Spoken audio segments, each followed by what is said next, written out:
Bersyukur kepada Tuhan kalau pada saat ini setelah kita melewati ya situasi pandemi yang begitu luar biasa sehingga kemudian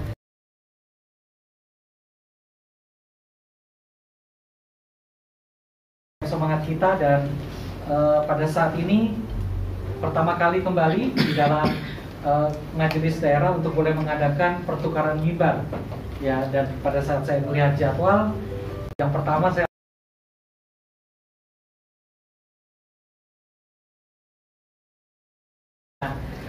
puji Tuhan boleh bertemu dengan suasana yang merupakan jawaban Tuhan ya.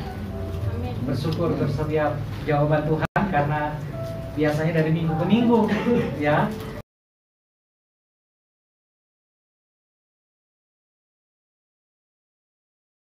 Rumah jemaat di sini ya, sudah pernah keliling, pernah di sana dan di sana ya, sudah pernah seperti itu. Jadi bersyukur dan juga sudah Tuhan memberkati ya, memberkati dengan kuat setiap iman kita di hadapan Tuhan ya, untuk kita tetap kuat setia. Baik, saya tidak langsung mengajak kita untuk melihat bagian firman Tuhan karena beberapa waktu yang lalu Bapak Pendeta Soehardi ataupun gembala tempat ini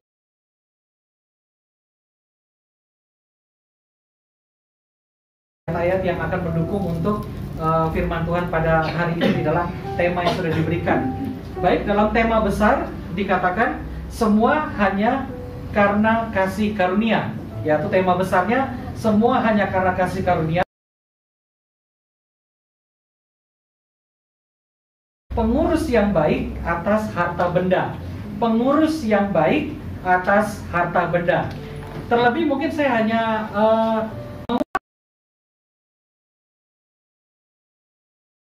berbicara tentang semua hanya karena kasih karunia, pasti kita sepakat ya bahwa semua yang kita miliki dalam hidup ini hanyalah karena kasih karunia. Kenapa? Karena penebusan hidup kita di dalam pengorbanan Tuhan kita Yesus Kristus. Sehingga Alkitab mengatakan hidup yang kita jalani bukan kita ini punya siapa? Ya, punya Tuhan. Seperti itu. Jadi ketika kita tahu bahwa hidup ini punya Tuhan, jadi kalau saya hidup karena siapa? Karena Tuhan, atau karena kasih karunia Tuhan. Apa kasih karunia Tuhan? Sebuah pemberian yang tidak layak untuk kita.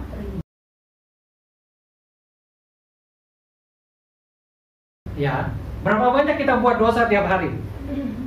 Hitung dari bangun pagi sampai tidur, berapa banyak?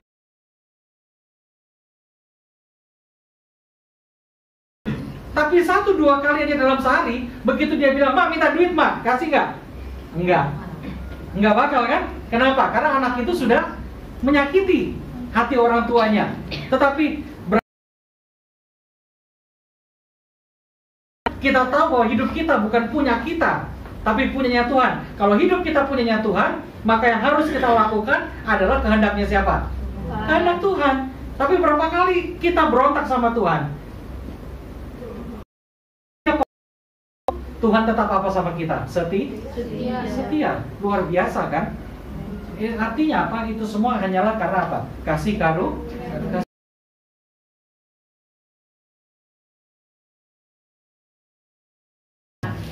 Ya, kasih karunia. Ya, ini nih. Ya, saya harus membela dulu ya sebangsa dengan saya. Ya, apapun bentuk bukti.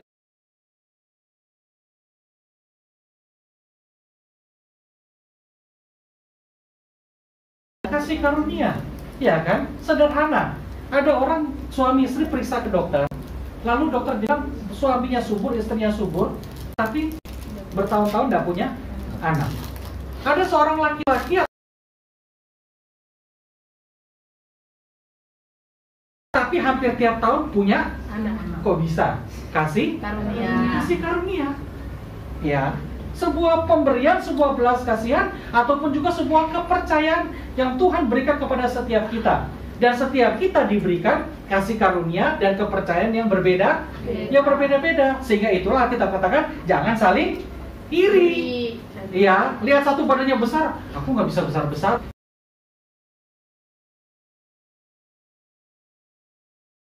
3 piring, larinya kemana nggak tahu. Ya, kita yang besar ini jangankan makan, nge-like makanan di Facebook aja tuh berat kita nambah, gitu. Cuma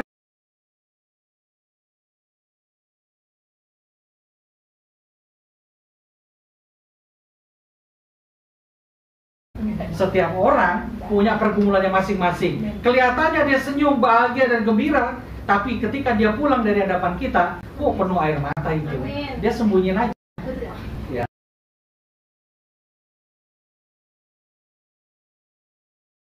Pak Pendeta, ya kalau ada jemaat ngomong gitu tuh dalam hati saya pengen getok kepalanya gitu. Nggak ada orang yang enak gitu. Coba kita buka rahasia semua, pasti kita semua punya persoalan yang besar-besar, ya kan? Pasti punya persoalan dan permasalahan yang besar-besar. Jadi tidak bisa kita bilang, oh dia lebih enak dari saya. Oh belum tahu aja, kalau kamu jadi dia, bisa gila kamu sendirian. Ya, karena porsinya apa? Masing-masing, pemberiannya masing-masing. Maka bagaimana kita mempertanggungjawabkannya, mengelolanya, mengurus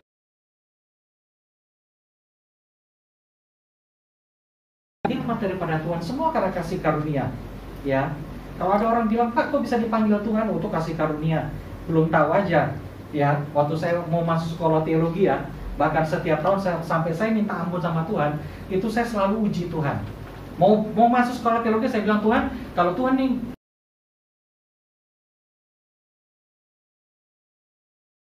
bis ini, saya nggak bilang, tapi jangan kecelakaan Tuhan. Yang mogok aja atau macet nggak nyampe ke Malang, saya bilang begitu. Ya, begitu sampai di gerbang, masuk, saya bilang, Tuhan nggak bercanda, serius ternyata ya. Saya masuk gerbang, wah beneran ini saya dipanggil. Tapi saya nggak GR juga. Setiap tahun saya uji Tuhan. Ya, ketika 1 tahun saya nggak dapatkan sponsor sama sekali, saya ngutang selama setahun, dan setiap tanggal 10 nama saya dipanggil untuk keluar. Ya, itu saya sudah bilang, Tuhan kalau ini benar-benar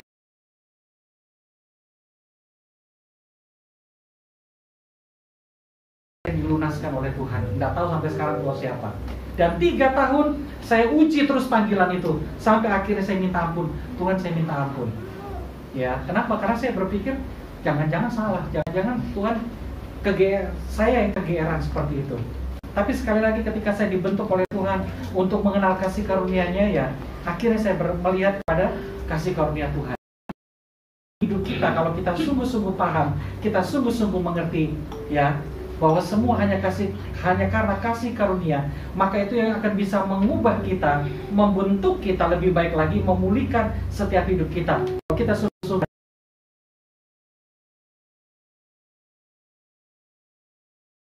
karena kasih karunia. Oke, kita masuk ke temanya. Ke tema yang akan kita renungkan minggu ini, pengurus yang baik atas harta benda. Agak bingung, tetapi kemudian bisa juga menyenangkan. Karena kalau bicara harta benda pasti bicara apa? Materi. Ya kan? Ya. Mungkin yang punya banyak bisa senang, yang lagi membutuhkan ya agak bergumul juga.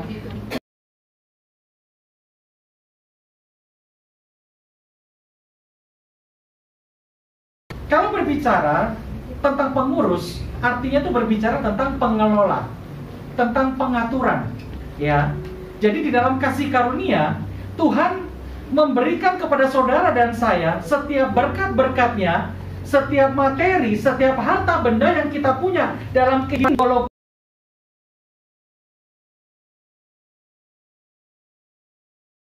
Pribadi satu dengan pribadi lain berbeda-beda, tetapi di dalam setiap apa yang Tuhan sudah percayakan itu tetap butuh apa?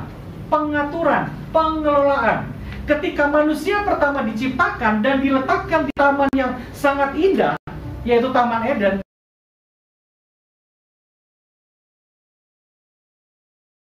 jadi semua yang Tuhan berikan dalam hidup kita diminta untuk apa? Mengatur, mengelola.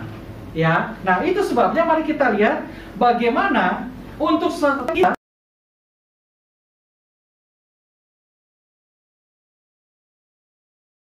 materi, kekayaan yang Tuhan percayakan dalam setiap hidup kita, maka bagaimana supaya kita dipandang oleh Tuhan sebagai pengurus yang baik, pengatur yang baik, ya, maka yang terlebih utama adalah bagaimana kita mengarahkan cara pandang kita terlebih dahulu, memiliki pemahaman yang baik terlebih dahulu, memiliki pemahaman yang benar terlebih dahulu.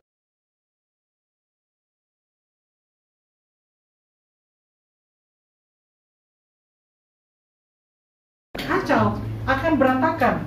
Maka dia harus memiliki pemikiran yang benar, pemahaman yang benar.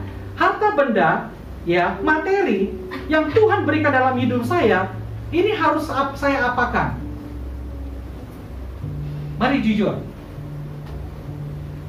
Setiap kali kita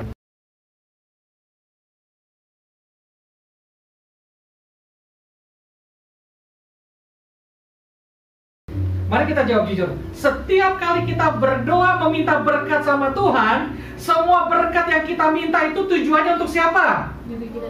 Saya. Betul. Ya kan? Hanya untuk siapa? Saya sendiri. Saya sendiri. Sehingga ketika kita seolah-olah tidak dijawab, lalu tetangga beli TV baru, kita apa? Saya lagi butuh Tuhan, tapi tetangga saya kayaknya yang bagus-bagus, dia sepertinya diberkati. Kenapa? Ya, semuanya itu fokus berkat itu selalu kepada siapa?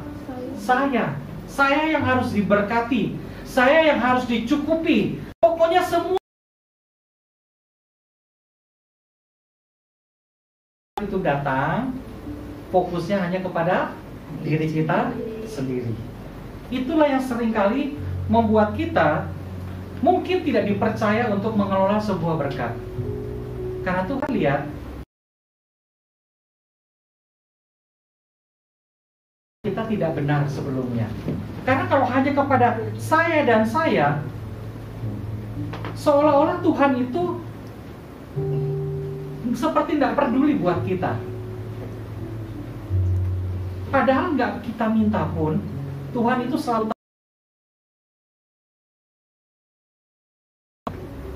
lihat gerak-gerik anak kita berbeda, dia nggak ngomong aja, orang tua pasti apa? Udah ngerti. Ah, dia butuh duit ini. Ah, dia butuh perhatian ini. Nggak usah dia ngomong, orang tua tahu.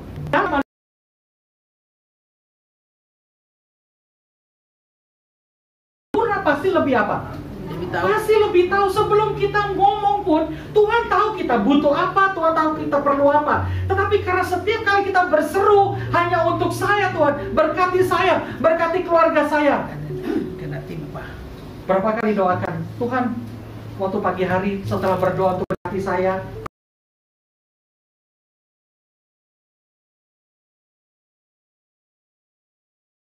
terus gereja. Kebanyakan hanya kepada siapa? Saya. Iya kan? Nah, ini yang kita mau belajar supaya kita paham, ya, kalau Tuhan memberkati saudara dan saya, kalau Tuhan memberikan berkatnya dalam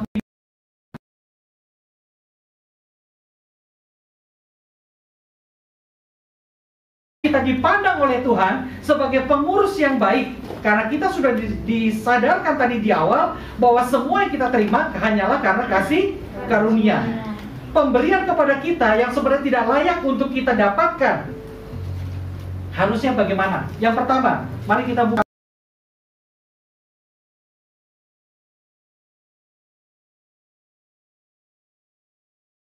ya, dan bagaimana pengaturan yang benar atas setiap harta benda yang Tuhan percayakan dalam setiap kehidupan kita. Amsal pasal 3 ayat yang ke-9. Kalau sudah menemukan, mari baca bersama-sama. Amsal pasal 3 ayat yang ke-9, 2, 3.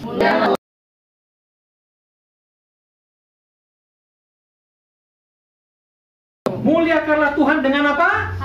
Hartamu. Wah, kalau yang baru baca ini, baru tahu saya, Pak. Bukannya muliakan Tuhan seperti tadi. Ya, kita memuji Tuhan aja, Pak. Ya, untuk Tuhan kita kasih pujian.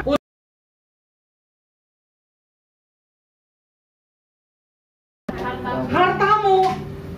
Ya, muliakan Tuhan dengan hartamu. Artinya pakai harta yang kita berikan untuk hormat dan kemuliaan nama siapa? Tuhan. Nama Tuhan. Tapi ada loh orang-orang Kristen berkata begini.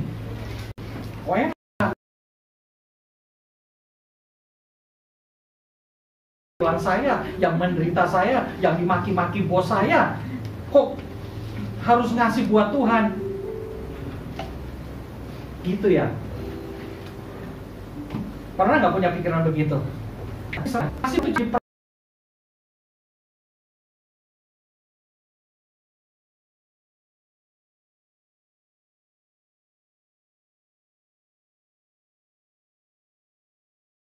yang menderita kok harus ngasih, ya. Padahal kalau itu kan bicara tentang iman, ya, dan itu memang betul milik Tuhan, ya. Nah, bagaimana kita dapat memahami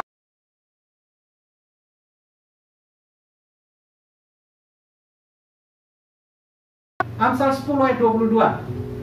Amsal 10 ayat 22.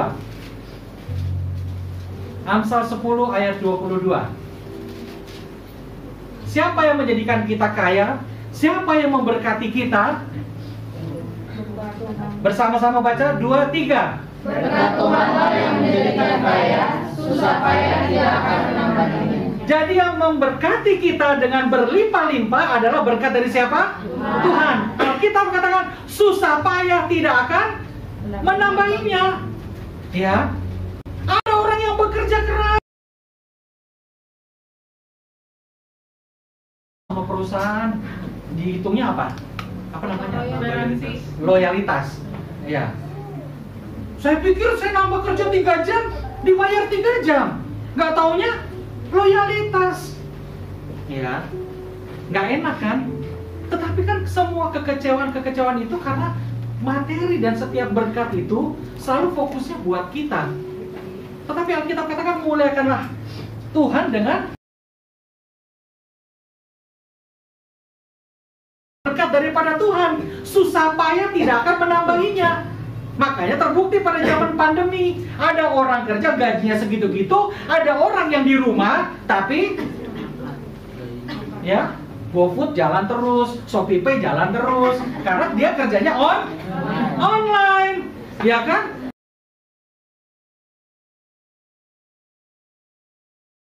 Oh, ini orang keluar rumah nggak pernah, tapi Grab, GoFood, Shopee datang. Dari mana duitnya? Jajan ngepet? Enggak. Iya kan? Makanya kenal istilah WFH itu kan, work from home, seperti itu.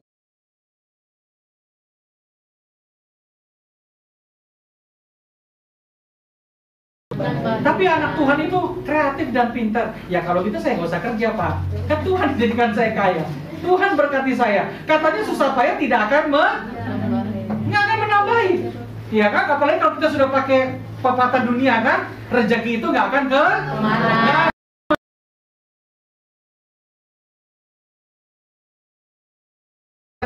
Tapi Alkitab bilang, ya, untuk orang yang nggak mau kerja apa? Hai pemalas, belajarlah kepada siapa? Semut. Pak, repot ya Pak ikut Tuhan. Kenapa? Kerja nggak.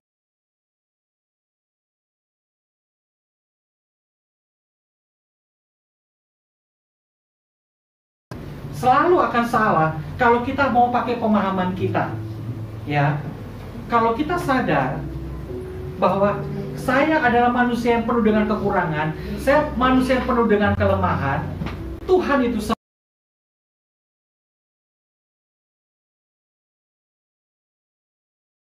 ya kan?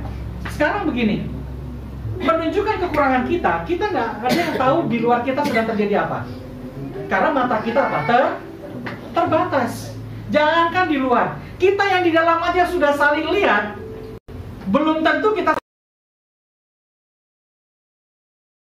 Artinya kita benar-benar penuh kekurangan, benar-benar penuh dengan keterbatasan. Maka harusnya mari kita rendahkan diri di hadapan Tuhan, supaya jangan pakai pikiran saya, jangan pakai pemahaman saya, tapi saya mau dengar apa kata firman Tuhan.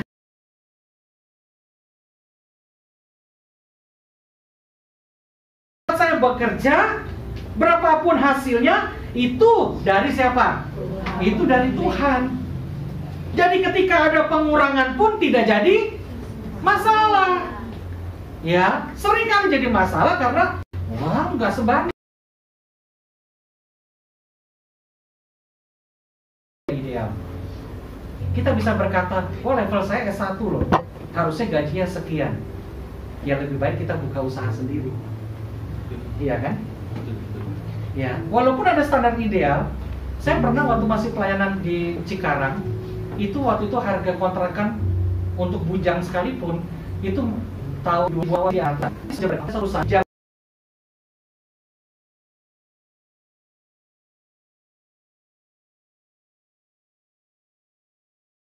Dikasih upah 1 juta. Nah sekarang kalau untuk kontrakan aja sudah 303,5, makannya dia, bensinnya dia, kalau dia berkeluarga, cukup enggak? Enggak cukup. Ya kan? Dan saya pasti percaya kita semua apa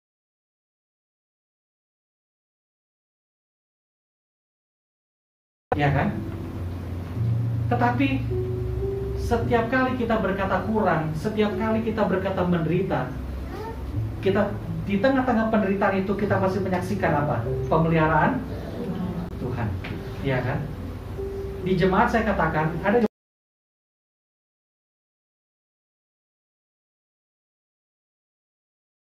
masih darah tinggi. Iya dong. Setiap tahun ajaran baru pasti darah tinggi kan? 5 bayar uang masuk. Apalagi kalau dia masuk ke tingkat pendidikan yang baru. Bayar uang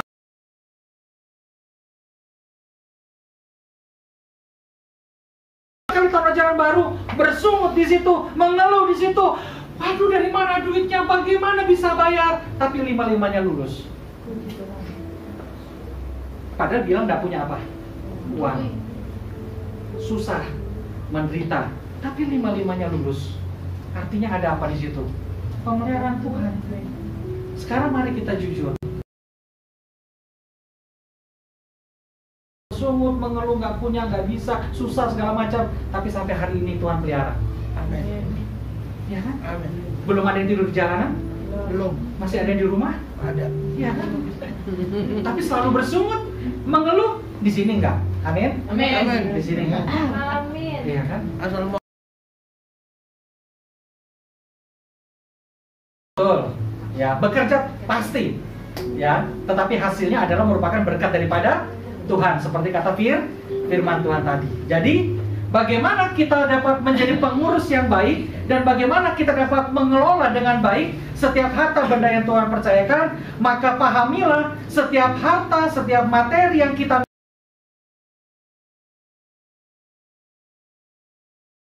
nama Tuhan. Ya. Betul buat kita, betul. Tapi semua yang akan kita kelola, kita belanjakan, biar itu untuk kemuliaan nama Tuhan. Ya, setiap kali saya dapat berkat dari Tuhan, maka sebelum kami belanja, saya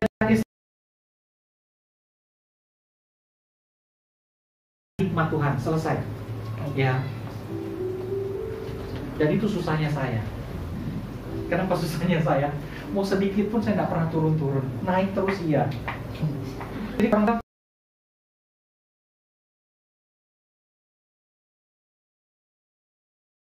kasih, gitu kan? Ya. Jadi kalau saya mau bilang saya susah, saya minder gitu kan, malu sama badan gitu kan, gitu. Tapi kalau bilang saya nggak susah, ya dengan iman saya harus katakan itu. Ya. Ya.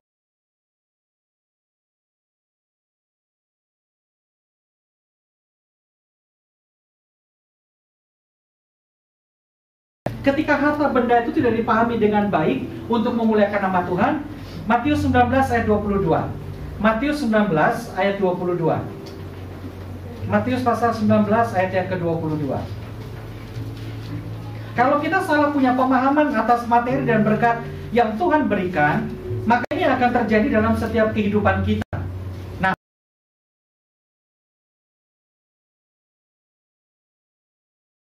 Demikian firman Tuhan, ketika orang muda itu mendengar perkataan itu, yaitu perkataan daripada Yesus, pergilah dia dengan sedih sebab banyak hartanya. Ya, dia dengan menggebu-gebu, dia dengan semangat, Yesus aku mau ikut kamu. Bukankah banyak anak pun betul?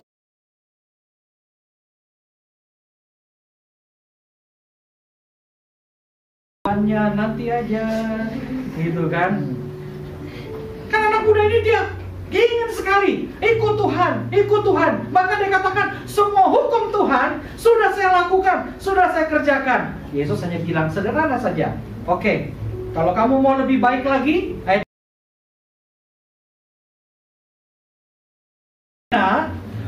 pergilah, jualah segala milikmu dan berikanlah itu kepada orang-orang miskin, maka engkau akan beroleh harta di surga. Kemudian datanglah kemari dan ikutlah aku. Padahal itu yang sangat sempurna, masih muda, kaya, saleh, soleh, gitu kan? Tapi begitu dia ketemu dengan satu perintah Yesus, coba pulang, semua hartamu jual dan bagi-bagi kepada orang miskin. Alkitab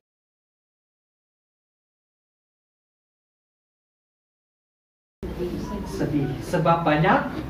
Jadi fokusnya, perhatiannya, hidupnya, hatinya hanya untuk harta. Padahal yang memberikan dia harta siapa? Yang memberkati dia siapa? Dia lebih pilih harta yang mungkin bagi dunia banyak, tapi bagi Tuhan tidak ada apa-apanya. Kalau memiliki penyesalan yang sangat luar biasa. Karena saat itu dia hanya lihat Yesus sebagai manusia. Tapi begitu pada waktunya dia tahu Yesus adalah Tuhan, pasti dia akan menyesal. Kenapa? Lebih baik ya memiliki yang memberi. Terus menerus. Dia sudah ambil yang sedikit ini. Memang bagi dunia banyak, ya kan? Kan seringkali ini yang selalu membutakan mata anak-anak Tuhan, karena melihat nominalnya, melihat nilainya. Kalau kita dalam kelaparan di dalam gereja dengan jumlah orang yang banyak, 5 roti 2 ikan,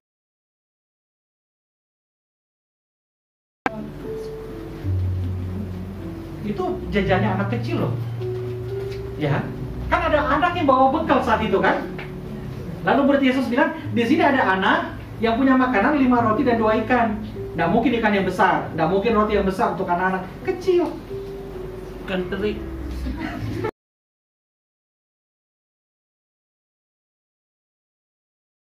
Ikan terinya 2. Itu keterlaluan banget orang tua yang bekelin anak. Nah, ini ikan teri 2 buat kamu.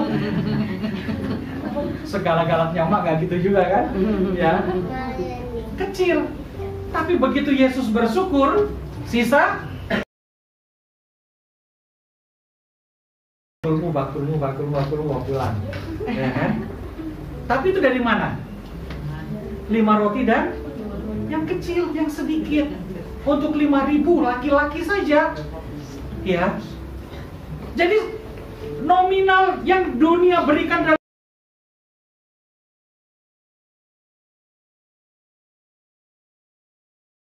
cukup atau tidaknya. Sedangkan tadi saya sudah katakan berapa banyak kita punya kebutuhan yang besar, tapi sampai hari ini di atas setiap pengeluhan, di atas setiap tangisan, di atas setiap seruan, Tuhan tetap memberi. Tuhan tetap beri.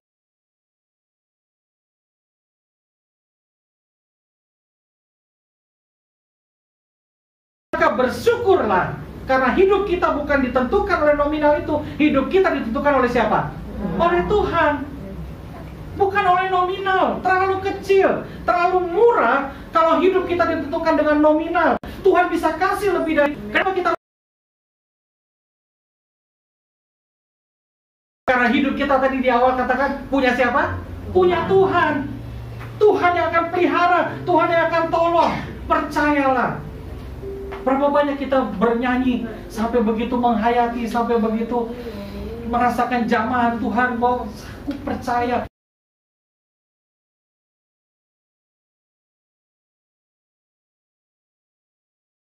Punya sekian, jangan pernah khawatir, jangan pernah takut.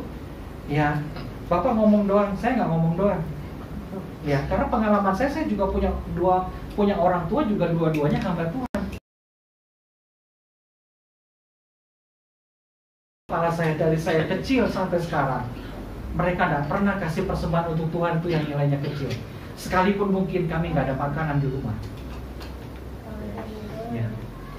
Sekalipun mungkin kami nggak tahu besok ke sekolah itu akan jalan kaki atau ada ya.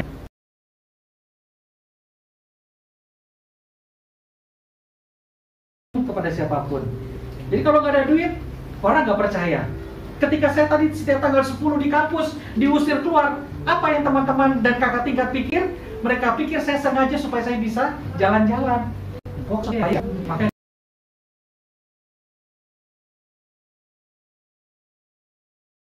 lagi nahan malu tanggal 10 Yeremia keluar. Mereka langsung bilang, anak Jakarta sengaja tuh biar dia jalan-jalan itu, kurang ajar katanya. Dalam hati saya, ya.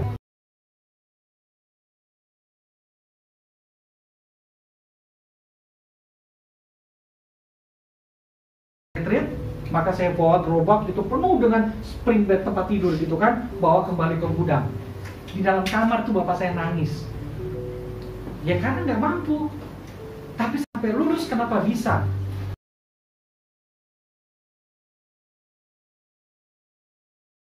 Mereka nggak pernah kehilangan sukacita, sehingga saya katakan ya malulah saya sebagai anak, saya harus bisa apa? Lebih, ya kan? Karena saya sudah belajar. Harus bisa lebih. Jadi jangan hidup kita ditentukan oleh nominal. Bagaimana kita menjadi pengurus yang baik atas harta benda yang Tuhan percayakan? Maka yang pertama, kita harus menyadari memuliakan siapa terlebih dahulu? Tuhan. Muliakanlah Tuhan. Dan saya percaya itu semua pasti sudah dibahas ya. Baik bentuk persembahan apapun, baik bentuk pemberian apapun untuk gereja, untuk rumah Tuhan, untuk pelayanan Tuhan, biarlah kita boleh memuliakan nama Tuhan dengan penuh sukacita. Yang kedua, dipercaya oleh Tuhan dalam setiap materi yang Tuhan percayakan dalam hidup kita. Maka yang pertama, melayani Tuhan, memuliakan Tuhan dengan harta. Dan yang kedua, dengan harta itu kita pakai untuk melayani siapa? Melayani sesama. Apa yang Amsal 3 ayat 27 katakan? Amsal pasal 3 ayat yang ke-27.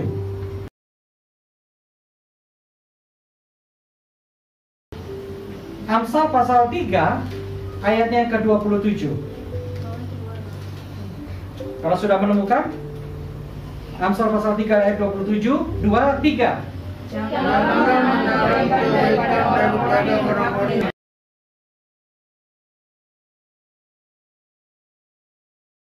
Orang yang berhak, padahal engkau mampu. Ya, Tuhan itu mengasihi kita sehingga apapun Tuhan berikan untuk kita, maka seharusnya dengan kesadaran yang sama di dalam kasih Tuhan, semua yang Tuhan berikan, karena kita tahu itu adalah sebuah kepercayaan, sebuah kasih karunia.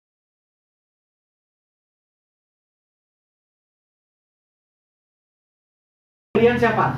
Melalui pemberian Tuhan. Jadi saya percaya di sini nggak ada yang pelit ya. Jadi orang jangan pelit. Gitu. Ya. Tapi juga jangan memanfaatkan. Jangan pelit. Ayo, bagi-bagi. Jangan juga. Kita harus belajar.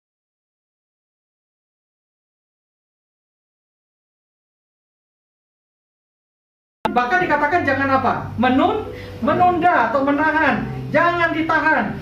Kalau Tuhan menggerakkan hatimu menolong seseorang, membantu seseorang, jangan perhitungan, ya. Jangan hitung-hitungan.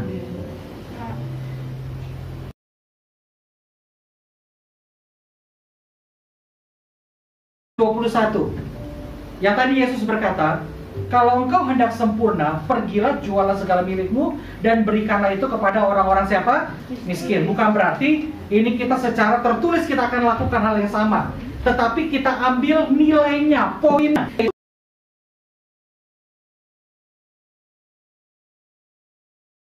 Anda kepada orang-orang yang membutuhkan, ya. Siapa yang sedang dalam kesusahan, siapa yang sedang dalam kesulitan, ya. Mari kita saling melihat, mari kita saling memperhatikan, supaya jangan, oh enak aja, sedih ketika kalau ada anak Tuhan berkata, oh berkat-berkat saya.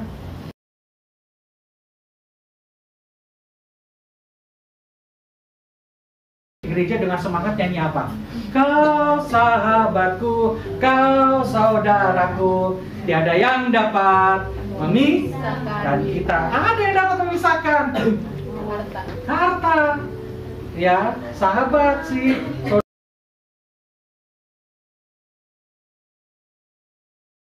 Lagunya gak sempurna kan? Kau sahabatku, kau saudaraku. Yang namanya sahabat perhitungan nggak? Nggak akan. Berapapun sahabatnya butuh, ketika dia ada, kasih. Betul kan? Tapi kalau ada sahabat yang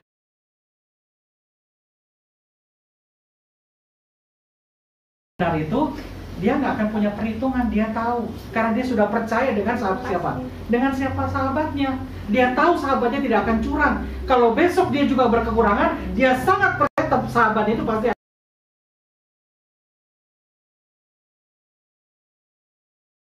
Ketika ada orang lain berusaha meracuni, sahabatmu gini-gini, percaya nggak? Enggak, kata siapa dia begitu? Orang dia baik kok. Oh, bilang aja kamu mau pisahin aku sama dia kan? Iya kan? Iya. Itu kan baru yang namanya sahabat. Ya. Atau bahasa sekarang sebutnya apa?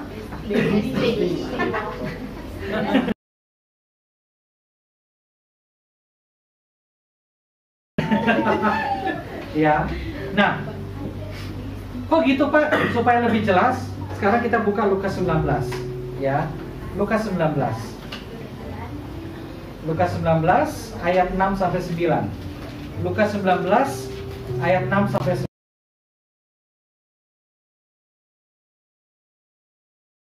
Ayat 6 sampai 9. 4 ayat saya baca 6, jemaat 7 bergantian sampai 9. 4 ayat saja. Demikian firman Tuhan. Lalu Sakeus segera turun dan menerima Yesus dengan sukacita. Tetapi semua orang yang melihat hal itu bersungut-sungut katanya, dia menumpang di rumah orang berdosa. Tetapi Sakeus berdiri dan berkata kepada Tuhan, Tuhan, setengah dari milik peras dari seseorang akan kukembalikan 4 kali lipat. Kata Yesus kepadanya, hari ini telah terjadi keselamatan kepada rumah ini, karena orang ini pun anak Abraham. Orang yang sungguh-sungguh merasakan hidupnya dikuasai oleh Tuhan dan diberkati oleh Tuhan, maka orang itu tidak pernah akan menjadi orang yang pelit, tetapi orang yang akan menjadi murah.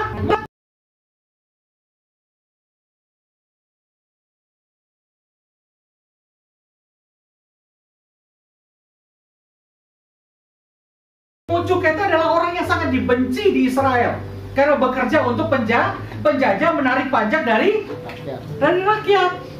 Ditentukan pajak yang 40%, mereka tambah lagi. Dari 40% saja mereka sudah dapat untung, mereka ambil lagi untung di luar itu untuk mereka, sehingga mereka dibenci sekali. Bukan hanya dianggap pengkhianat.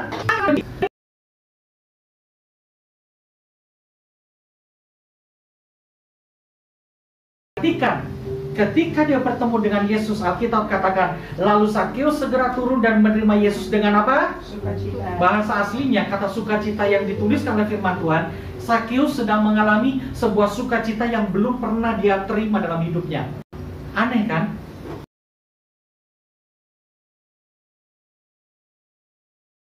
Naik jabatan, naik pangkat, naik golongan, wah naik nominal gajinya, naik orang akan senang. Normalnya begitu. Tetapi ternyata Sakeus belum pernah merasakan sukacita sebesar hari itu ketika dia bertemu dengan Yesus.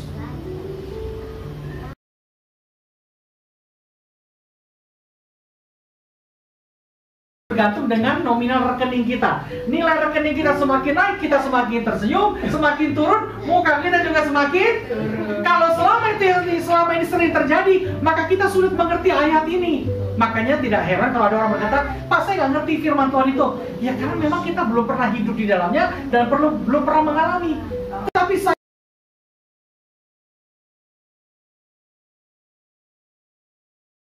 terjadi dalam hidupnya.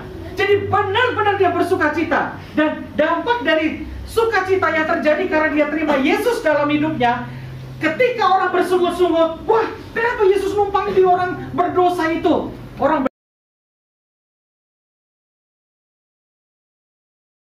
akan oleh bangsanya sendiri buat dia, tetapi dia tidak tersinggung, dia tidak sakit hati, ya.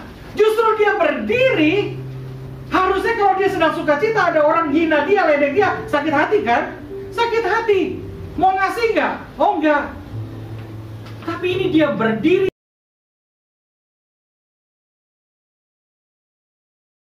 Kuberikan kepada orang miskin. Dan kalau ada sesuatu yang kuperas, dia kembalikan berapa? Jadi sebenarnya Sakeus hari itu untung atau bangkrut? Bangkrut. Tapi sukacita nggak dia? Sukacita. Makanya saya pernah tertegur oleh seorang hamba Tuhan. yang berkata,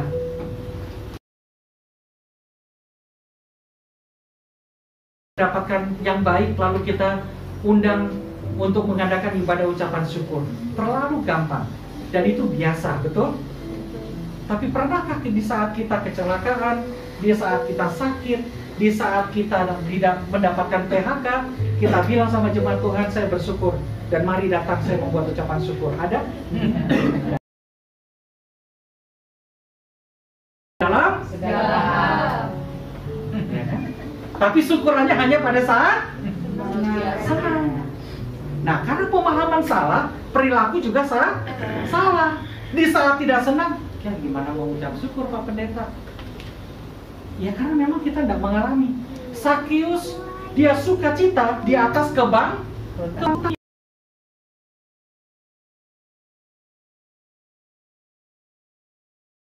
orang apa? Pengemis yang buta, ya kan?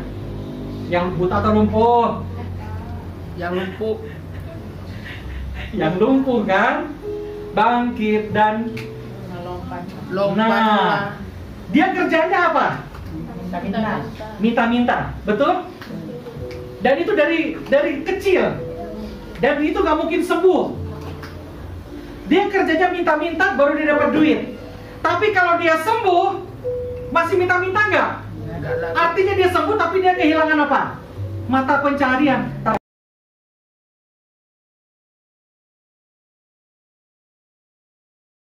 Dan semua orang terheran-heran. Ini orang kehilangan kerjaan malah loncat-loncat ke orang gila. Kenapa? Karena dia memiliki Yesus yang benar dalam hidupnya, sehingga bukan hanya dia memuliakan nama Tuhan, tetapi setiap orang yang sungguh-sungguh menyadari bahwa hidup ini karena kasih karunia Tuhan itu tidak mungkin akan menahan apa yang dia punya. Tapi apapun yang dia punya, dia pasti akan apa? Berikan. Ya. Saya mengambil contoh kembali. Kalau berkata Bapak ngomong doang, ya. Saya punya ibu, yang ibu saya ini baik sekali.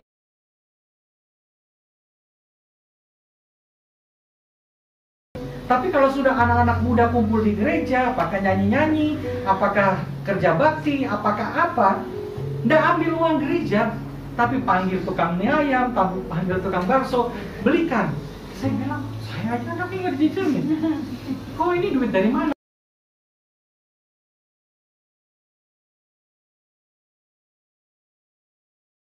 Dan benar yang firman Tuhan bilang, kalau kita punya pemahaman yang benar dan kasih Tuhan sudah melingkupi setiap kita, tidak mungkin kita akan jadi orang yang pelit. Pasti kita akan apa?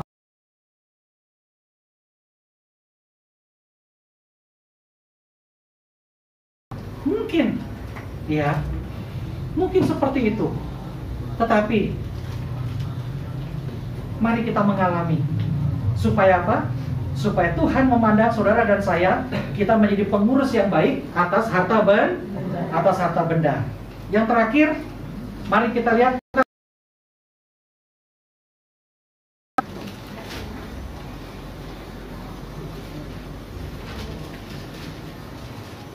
Lukas 12 ayat 16.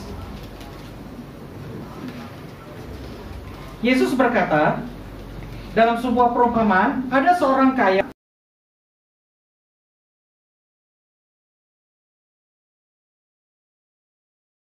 sebab aku tidak punya tempat di mana aku dapat menyimpan hasil tanahku.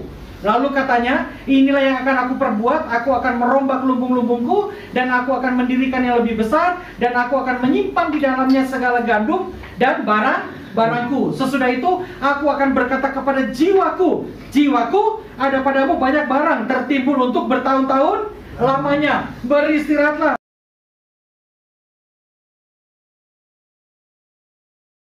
Sampai 19, semua fokusnya hanya untuk siapa? Diri sendiri, saya, untuk aku. Tetapi Alkitab berkata ayat 20, tetapi firman Allah kepadanya, hai engkau orang bodoh. Orang bodoh. Jadi orang yang tidak dapat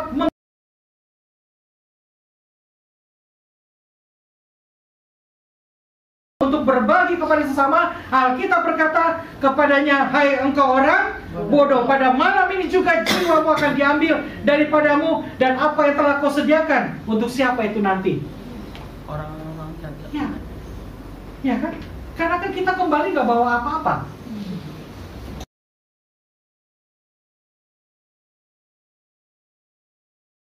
Sia-sia?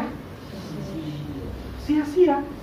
Karena semua yang Tuhan mau memberikan kepada saudara dan saya hanyalah untuk kemuliaan nama Tuhan, berbagi.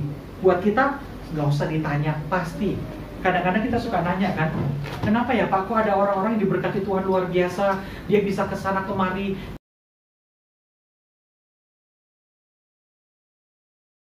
Dia tidak pernah tahan berkat dari Tuhan. Ya, dia tidak pernah tahan berkat dari Tuhan, maka Tuhan pakai orang itu terus-terusan karena Tuhan tahu orang itu dapat dipercaya untuk mengurus apa yang Tuhan percayakan, sehingga dia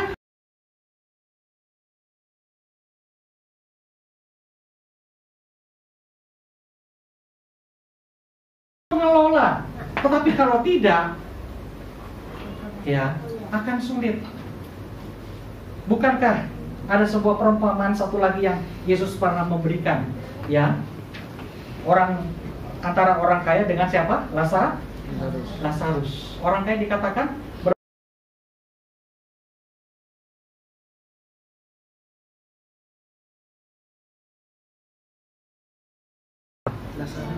Lazarus yang miskin, yang terluka, bahkan boroknya dijilat anjing. Tapi nggak pernah ditulis sama ayat itu orang kaya ini berbagi, padahal dia punya pakaian yang mewah berganti setiap hari. Duitnya banyak dong, sedikit aja kasih bisa kan? Tapi dia tahan sama sekali. Begitu hasil akhirnya orang jadi menikmati yang baik selama hidup. Sekarang gantian siapa? Lazarus. Ya. Dan ini Alkitab yang bicara, bukan saya. Ya, oleh sebab itu, marilah kita menyadari dalam kehidupan ini, setiap harta benda, setiap materi yang Tuhan berikan dalam hidup kita, dan melalui pemeliharaannya, muliakanlah Tuhan dengan setiap harta itu, dan juga kita berbagi dengan sesama. Ya, karena apa? Sebagai penutup, karena pada akhirnya segala sesuatu yang kita dapatkan harus kita pertanggungjawabkan. Betul? Yesus pernah berkata perumpamaan satu lagi.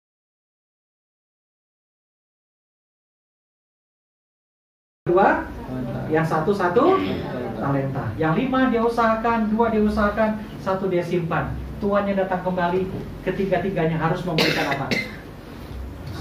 Pertanggungjawab.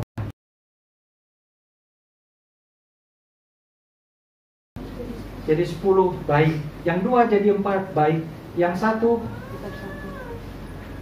Dan Yesus berkata apa? Hai engkau hamba yang jahat. Akhirnya yang 1 itu pun diam.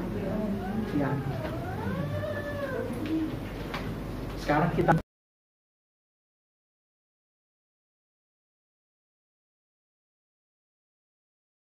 memiliki pemahaman yang benar. Ini semua dari Tuhan. Ya. Semua yang saya dapatkan dari Tuhan. Maka pujilah Tuhan, muliakanlah Tuhan dengan apa yang Tuhan percayakan, dan berbagilah dengan sesama, dan percayalah, kita tidak pernah akan kekurangan.